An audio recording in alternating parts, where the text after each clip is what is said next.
स्वानुभूत्या चकासने चित्स्वभावाय भावाय सर्वभावान्तरचिने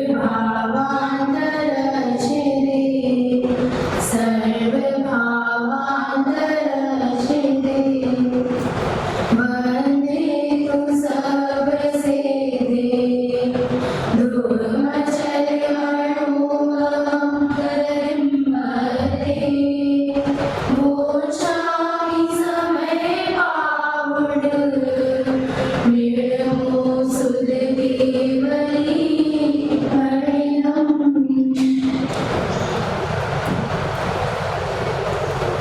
कर्ता कर्म विभाग को मेरी ज्ञान में हो कर्म नाश शिव में बसे तेरे नमो मद खोय तेरे नमो मद खोय। हम सभी के समक्ष ग्रंथाधिराज समय सारजी विराजमान है, जिसके रचयिता आचार्य कुंदकुंद देव हैं और जिसके टीकाकार आचार्य अमृतचंद्र देव हैं। तो आज हमारी चर्चा कर्ता कर्म अधिकार के प्रथम कलश पर चलेगी। तो सर्वप्रथम तो यह जानना बहुत आवश्यक है कि कर्ता और कर्म कहते किसे हैं, कर्ता कर्म को जानना आवश्यक क्यों है और आचार्य ने कर्ता कर्म अधिकार की रचना किस प्रयोजन से की।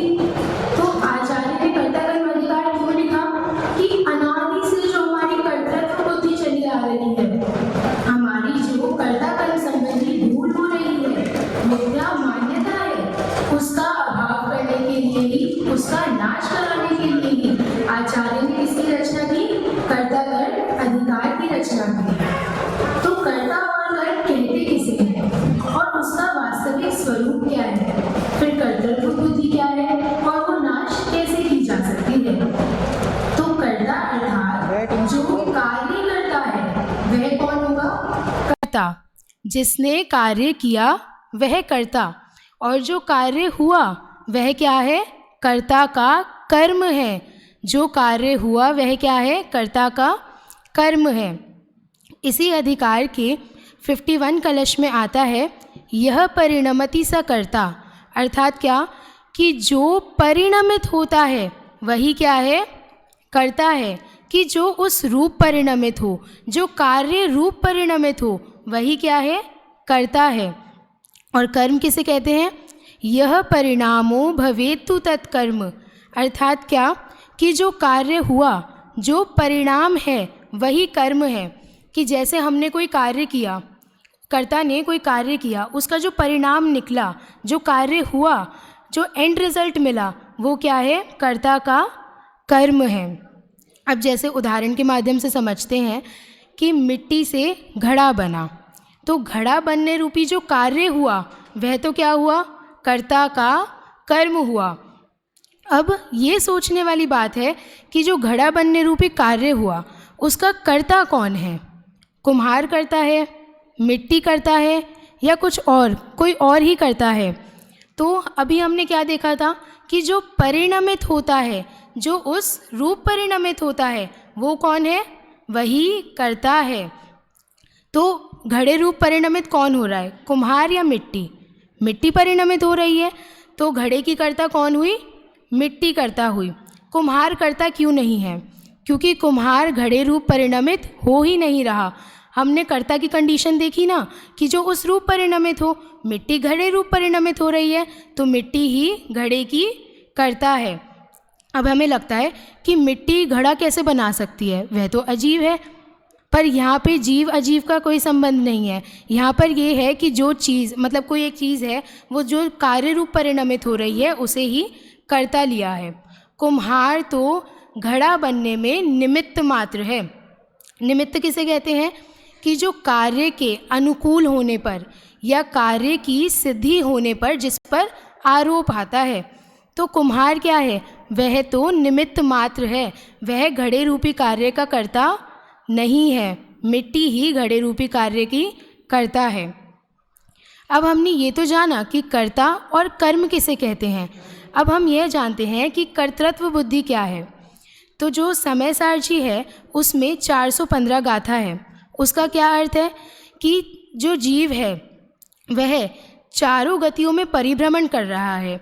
अब जब वह अपनी एक निज आत्मा का अवलंबन लेगा तभी उसे पंचम गति की प्राप्ति होगी। तो जीव जो है वो संसार में परिभ्रमण कर क्यों रहा है, क्या कारण है उसका? 4 बुद्धि कारण है। 4 बुद्धियाँ कौन सी? एकत्व, ममत्व, कर्तृत्व और भोक्तृत्व। तो इसमें जो तीसरे नंबर की बुद्धि है कर्तृत्व बुद्धि, हमें उसके बारे में जानना है कि कर्तृत्व बुद्धि कहते किसे हैं? कि मैं जीव और बाकी सभी जो हैं दूसरे जीव हैं या अजीव है, पुद्गल पदार्थ है, मैं उनका करता हूँ। जो क्रोध आदि भाव हैं, पर द्रव्य हैं, पर द्रव्य की पर्याय हैं, पर भाव हैं, मैं उनका करता हूँ। ये क्या है? ये कर्तृत्व बुद्धि है। और यह हमारी क्या है? एक मिथ्या भ्रांति है कि मैंने यह किया, मैंने यह कार्य किया। अभी इस बात को कैसे प्रूव करें कि ये हमारी मिथ्या भ्रांति है?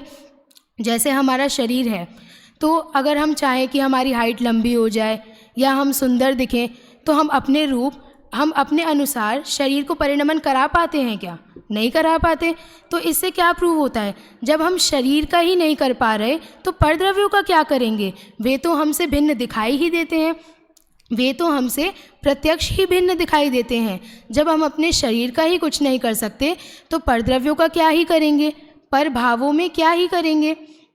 तो इस प्रकार हम जो हैं पर भावों के, परद्रव्यों के कर्ता नहीं हैं। अब हम 46 कलश का पाठ करते हैं। एकः कर्ता चेदहमिह मे कर्म को पादयोमि एत्य ज्ञानां शमयदभित कर्तृकर्म प्रवृत्तिम् ज्ञान ज्योति स्फुरति परमो दातमात्यन्तधीरं साक्षात् कुर्वन् निरुपधि पृथग् द्रव्य निर्भासि विश्वम्। तो इस कलश में आचार्य देव क्या कह रहे हैं? शुरू की जो कलश की 2 पंक्तियां हैं उसमें तो यह बता रहे हैं कि जो अज्ञानी जीव है उसकी कर्ता कर्म की कैसी प्रवृत्ति होती है। उसकी जो कर्तृत्व बुद्धि है वह अपने आप को पर का जो कर्ता मान रहा है, तो वह क्यों मान रहा है और किसका कर्ता मान रहा है।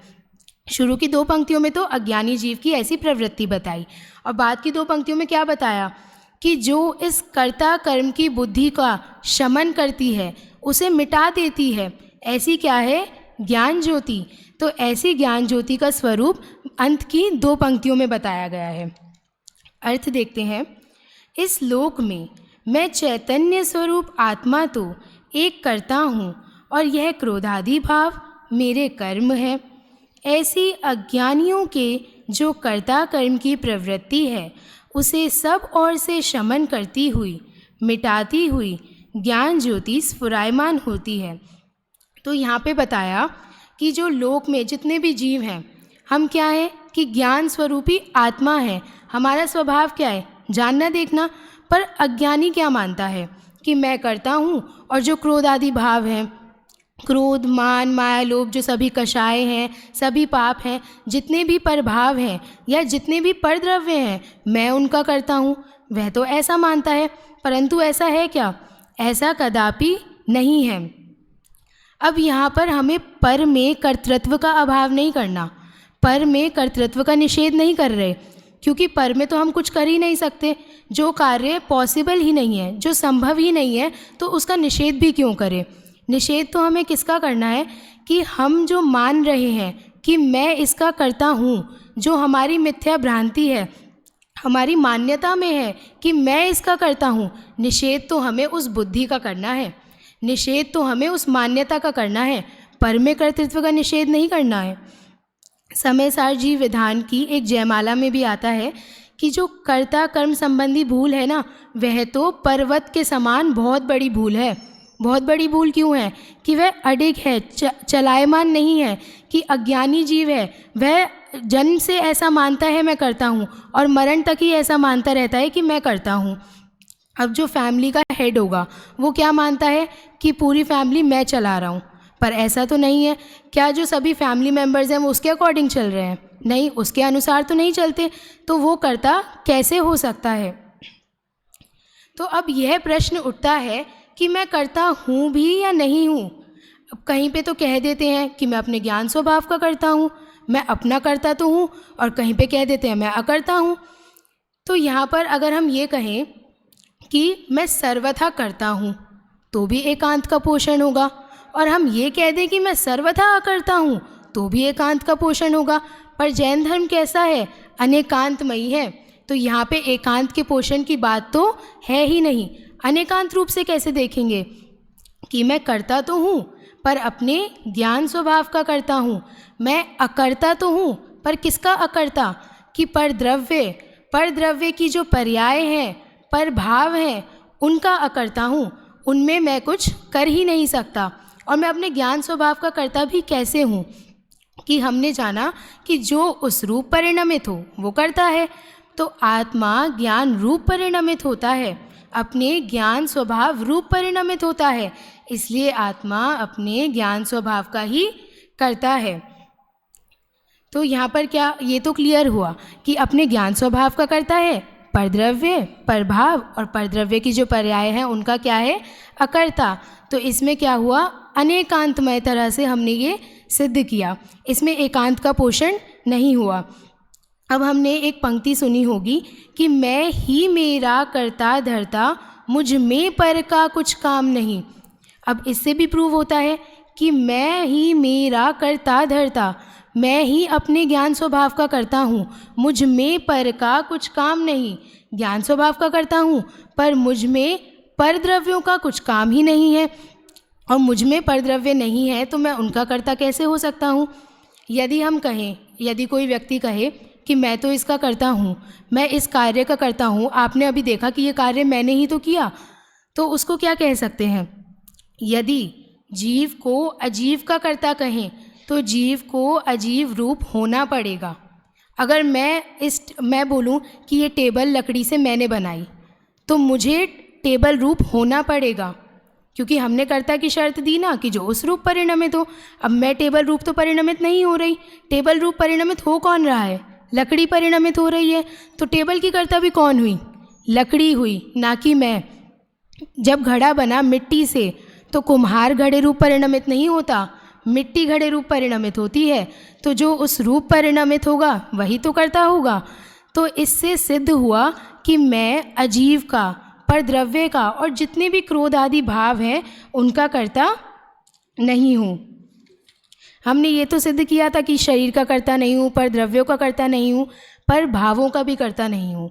क्यों नहीं हूँ? पर भाव कौन से हैं? मोह, राग, द्वेष, क्रोध, मान, माया, लोभ, ये सभी पर भाव हैं। तो ये सभी तो एक समय की पर्याय है। अब जो हमारे पास चीज़ हमेशा रहे उसका हम कहें कि मैं इसका करता हूँ, तो चलो मान भी लिया कि ये हमारे पास हमेशा रहती है, ये हमारे अनुसार हो रही है, तो मैं ही इसका करता हूँ। पर क्रोध, मान, माया, लोभ आदि जितने भी भाव हैं क्या हमारे अनुसार चल रहे हैं? ऐसा तो नहीं है। और ये एक समय की पर्याय है, ये तो उत्पन्न होती है फिर नष्ट हो जाती है। तो इसलिए मैं इनका कर्ता हो ही नहीं सकता, क्योंकि मैं अपने अकॉर्डिंग इनको कर ही नहीं सकता। अब यहाँ पर आगे क्या लेते हैं कि वह ज्ञान ज्योति परम उदात्त है, अर्थात किसी के अधीन नहीं है, अत्यंत धीर है, अर्थात किसी भी प्रकार से आकुलता रूप नहीं है, और पर की सहायता के बिना भिन्न भिन्न द्रव्यों को प्रकाशित करने का उसका स्वभाव है। इसलिए वह समस्त लोकालोक को साक्षात करती है, प्रत्यक्ष जानती है। अब हमने ये तो जाना कि मैं परद्रव्यों का कर्ता नहीं हूँ, पर हमने ये सिर्फ सुन लिया, पढ़ लिया, पर अंतरंग से हमने ये अभी भी नहीं माना। क्यों? क्योंकि अभी भी हम कोई कार्य करते हैं तो कहते हैं कि हमने ही किया, और यदि कोई कार्य हमसे अच्छा हो जाए, कोई हमारी तारीफ़ करे, कोई प्रशंसा कर दे, फिर तो हम और कहते हैं कि ये हमने ही किया। तो हम अभी भी अपने आप को उस कार्य का कर्ता मान रहे हैं। अब हम अभी भी, हमारे अंदर अभी भी कर्तृत्व बुद्धि मौजूद है। तो उसका अभाव कैसे होगा? ज्ञान ज्योति से, कि जब हम ज्ञान ज्योति का स्वरूप जानेंगे तो उससे क्या होगा, कर्तृत्व बुद्धि का अभाव होगा, कर्तृत्व बुद्धि मिट जाएगी। अभी ज्ञान ज्योति है क्या? दीपक की ज्योति तो हम सब ने सुना होगा, पर ज्ञान ज्योति तो एक नया शब्द है। तो इसका अर्थ क्या है कि ज्ञान ज्योति को समझाने के लिए 4 विशेषण दिए। परम उदात्त, अत्यंत धीर, पर की सहायता के बिना भिन्न भिन्न द्रव्यों को प्रकाशित करने का स्वभाव तथा समस्त लोकालोक को साक्षात करने वाला, ऐसा ज्ञान ज्योति के लिए 4 विशेषण दिए हैं। तो अब हम इन विशेषणों पर चर्चा करते हैं। पहला है परम उदात्त। परम उदात्त अर्थात क्या? जो किसी के अधीन नहीं है। अधीन नहीं है मतलब क्या? कि वो उस पर डिपेंड नहीं है। कि जैसे हमें ज्ञान करना है, किसी चीज़ का हमें ज्ञान हो रहा है, तो हम उसके लिए क्या किसी पर डिपेंड हैं? नहीं। अब कोई कहेगा कि सामने गे रखा होगा, कोई सामने वस्तु रखी होगी, तभी तो जान पाओगे, नहीं तो कैसे जानोगे? तो अब इसके लिए भी क्या तर्क दे सकते हैं कि यदि हम अपनी आंखें बंद करके हम अभी आपको बोलें कि आपके मम्मी या आपके पापा कुछ भी बोलें, तो आपको वो दिखाई देंगे ना। और हमें रात सोते समय स्वप्न भी आते हैं, हमें अगले दिन तक वो याद रहते हैं। तो कैसे रहते हैं? ज्ञान की वजह से। क्या हमने वो आंखें खोलकर सामने वस्तु देखी थी? नहीं देखी थी, पर हमें उसका ज्ञान तब भी होता है। तो ये जो ज्ञान ज्योति है, जो ज्ञान स्वभाव है हमारा, वो किसी के अधीन नहीं है, ज्ञेयों तक के अधीन नहीं है, क्योंकि स्वभाव में तो किसी की आवश्यकता ही नहीं है। मतलब क्या? कि स्वभाव में किसी की सहायता की आवश्यकता ही नहीं है। इसलिए ज्ञान ज्योति कैसी है? किसी के अधीन नहीं है, परम उदात्त है। दूसरा विशेषण क्या दिया? कि अत्यंत धीर है, कि किसी प्रकार से भी आकुलता रूप नहीं है। अत्यंत धीर अर्थात क्या? कि किसी भी प्रकार से आकुलता रूप नहीं है। ज्ञान करने में या किसी चीज़ को जानने में हमें कोई आकुलता होती है? नहीं। अब कोई कहेगा कि मैंने इस चीज़ को जाना था, मुझे आकुलता हुई थी। तो जानने से आकुलता नहीं होती। हमने उस चीज़ को जाना, उसमें जुड़ान कर लिया, उसमें राग द्वेष कर लिया, अपने मोह भाव का, मिथ्यात्व भाव का पोषण कर लिया, तो तब होती है आकुलता। वरना ज्ञान स्वभाव तो कैसा है? निराकुल स्वभाव है, उसमें कोई आकुलता का काम है ही नहीं। तीसरा विशेषण दिया कि पर की सहायता के बिना भिन्न भिन्न द्रव्यों को प्रकाशित करने का उसका स्वभाव है। ज्ञान ज्योति का कैसा स्वभाव है? कि पर की सहायता के बिना, पर की कोई सहायता की आवश्यकता ही नहीं है, क्योंकि वह तो स्वयं में ही परिपूर्ण है। ज्ञान तो स्वयं में परिपूर्ण है। तो पर की सहायता के बिना जितने भी भिन्न भिन्न द्रव्य हैं उनको जानता है, प्रकाशित करता है, ऐसा ज्ञान ज्योति का स्वभाव है। चौथा विशेषण क्या लिया? कि वह समस्त लोकालोक को साक्षात करती है, प्रत्यक्ष जानती है। अर्थात क्या? कि जो ज्ञान है वह समस्त लोकालोक को साक्षात जानता है। अब कोई कहे कि हम तो साक्षात नहीं जानते। जैसे हमारे सामने टीवी है तो हमने टीवी देख लिया, अगर हमारे पीछे दीवार है तो हम तो एक ही टाइम पे एक ही चीज़ देख पाएंगे, या तो इस साइड देख पाएंगे या उस साइड, हम एक ही चीज़ का ज्ञान कर पाएंगे। क्यों? क्योंकि अभी हमारा मति शुद्ध ज्ञान है, अल्प ज्ञान है, इसीलिए। परंतु ज्ञान जो है जब वह पूर्ण प्रकट होता है, जैसे केवल ज्ञान है। केवल ज्ञान किसे कहते हैं? कि जो 3 लोक के 3 कालवर्ती समस्त पदार्थों को एक समय में एक साथ प्रत्यक्ष जानता है, तो वह कैसा है? परिपूर्ण ज्ञान है। केवल ज्ञान में क्या है कि हम तो इस साइड देख रहे हैं तो यहीं का जान पाएंगे, परंतु केवल ज्ञान में सभी पदार्थ एक साथ, युगपद एक साथ झलकते हैं। और वह कैसे झलकते हैं? प्रत्यक्ष रूप से दिखाई देते हैं। हमने कोई सामने चीज़ देखी, वो हमें प्रत्यक्ष दिखाई दे रही है, तो केवल ज्ञान में पूरा लोक, पूरे 3 लोक प्रत्यक्ष दिखाई देते हैं। पर द्रव्य, उनके भाव या कुछ भी, जितने भी द्रव्य हैं वह सब प्रत्यक्ष दिखाई देते हैं केवल ज्ञान में।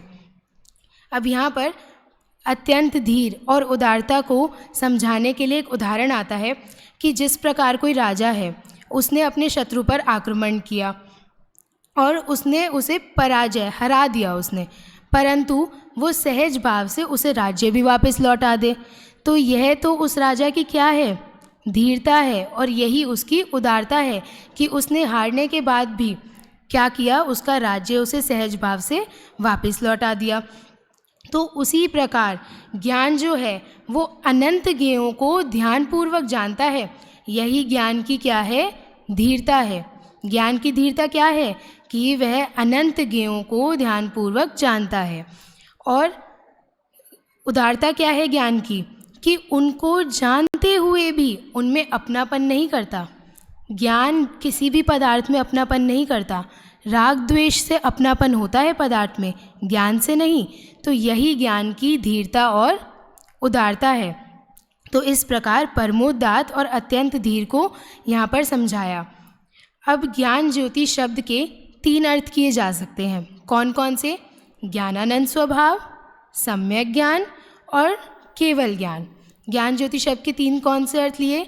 ज्ञानानंद स्वभाव, सम्यक ज्ञान और केवल ज्ञान। ज्ञानानंद स्वभाव क्यों? क्योंकि जैसे हमने यहाँ पर तीसरा विशेषण देखा था ना, कि पर की सहायता के बिना भिन्न भिन्न द्रव्यों को प्रकाशित करने का स्वभाव है। तो मतलब वो पर की सहायता के बिना पदार्थ को जान सकता है। इसलिए कैसा है? हमारा ज्ञानानंद स्वभाव है। और आत्मा को तो जानने के लिए किसी की आवश्यकता ही नहीं है। पर द्रव्य को या खुद को भी किसी की आवश्यकता नहीं है जानने के लिए आत्मा को। दूसरा विशेषण कौन सा लिया? सम्यक ज्ञान। सम्यक ज्ञान क्यों लिया यहाँ पर अर्थ? कि जो कर्ता कर्म संबंधी जो हमारी भूल है, जब वो मिटती है तो चतुर्थ गुण स्थान प्रकट होता है, सम्यक ज्ञान प्रकट होता है। तो इसीलिए ज्ञान ज्योति का अर्थ क्या लिया? सम्यक ज्ञान अर्थ लिया। और तीसरा अर्थ क्या लिया? केवल ज्ञान। वह क्यों लिया? कि जो हमने चौथा विशेषण देखा था कि यह जो ज्ञान ज्योति है वो समस्त पदार्थों को, समस्त लोकालोक को प्रत्यक्ष जानती है, साक्षात करती है। इसलिए क्या लिया? केवल ज्ञान अर्थ लिया ज्ञान ज्योति का तीसरा अर्थ। तो इस प्रकार हमने ज्ञान ज्योति के 3 अर्थ जाने, ज्ञानानंद स्वभाव, सम्यक ज्ञान और केवल ज्ञान। अब जैसे कई बार हम चाहते हैं कि कोई कार्य हो जाए, पर वह होता है क्या? हम इसे एक और एग्जाम्पल से प्रूव कर सकते हैं कि हम करता नहीं हैं। जैसे अब हम कहें कि मैं चाहती हूँ कि मैं अपना हाथ उठाऊँ, तो मैंने उठा लिया, तो मैं तो अपने हाथ की करता हुई, मैं तो अपने शरीर की करता हुई। पर नहीं, जो कोमा का पेशेंट है वो क्या नहीं चाहता कि वह अपना हाथ उठाए? वह भी तो चाहता है कि वह बोल सके, पर वह बोल पाता है नहीं, पर वह चाहता तो है ना।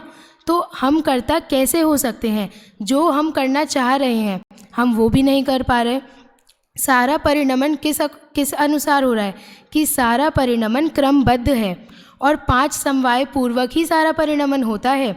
स्वभाव, पुरुषार्थ, काललब्धि, होनहार और निमित्त, 5 से ही कार्य होता है। पर हम सिर्फ किसको मुख्य कर देते हैं? हम निमित्त को मुख्य कर देते हैं कि मैंने कार्य किया तो मैं कार्य करने में निमित्त थी, और हम निमित्त को मुख्य करके बाकी 4 समवाय को तो गौण ही कर देते हैं। काललब्धि को, स्वभाव को, होनहार को, पुरुषार्थ को, सबको गौण करके हम निमित्त को मुख्य करते हैं। जिससे क्या होता है? हमारी कर्तृत्व बुद्धि का पोषण होता है। छोटे दादा की एक कृति सहजता, उसमें भी आता है, सहजता सब द्रव्यों का भाव, सहजता सबका सहज स्वभाव, किसी का हम पर कोई न भार, सभी है अपने जिम्मेवार, स्वयं के परिवर्तन का भार, नहीं है हम पर हम निर्भर, सहजता का सम्यक स्वीकार, करे हम सबका बेड़ा पार। तो इन पंक्तियों में भी क्या सिद्ध हुआ? कि मैं किसी का करता नहीं हूँ, मुझ पर कोई बोझ ही नहीं है। हम कितना बर्डन ले लेते हैं कि मुझे ये कार्य भी करना है, मुझे ये कार्य भी करना है, पर यदि उस कार्य की तत्समय की योग्यता नहीं हुई तो वो हो जाता है क्या? नहीं। अब किसान चाहता है कि फसल अच्छी उगे तो आज बारिश हो जाए, अब कल बारिश ना हो तो उसके अनुसार होता है क्या? नहीं होता। तो मुझ पर तो कुछ करने का भार है ही नहीं, मैं तो पूर्णतः निर्भर हूँ।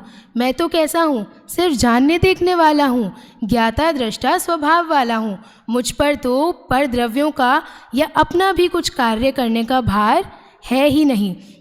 क्योंकि जगत का सारा परिणमन कैसा है? सहज है, क्रमबद्ध है। तो कर्ता कर्म की बुद्धि का अब नाश होगा कैसे? कि जो ज्ञानी जीव है वह जब अपने ज्ञायक भाव को जानता है, जब वह आत्मा को जानता है, तभी क्या होता है? उसके कर्ता कर्म पने का अभाव होता है, क्योंकि वह जान लेता है कि ज्ञान भाव है वो सहज है और मैं पर का कर्ता हो ही नहीं सकता।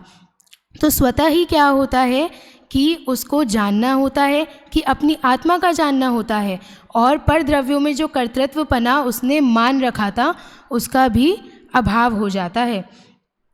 तो इस प्रकार हम भी कर्ता कर्म की बुद्धि का अभाव करके केवल ज्ञान रूपी लक्ष्मी को प्रकट करके शीघ्र ही सिद्धों की समश्रेणी में विराजमान हो, इसी मंगल भावना से ओम नमः सिद्धेभ्य, ओम नमः सिद्धेभ्य, ओम नमः सिद्धेभ्य।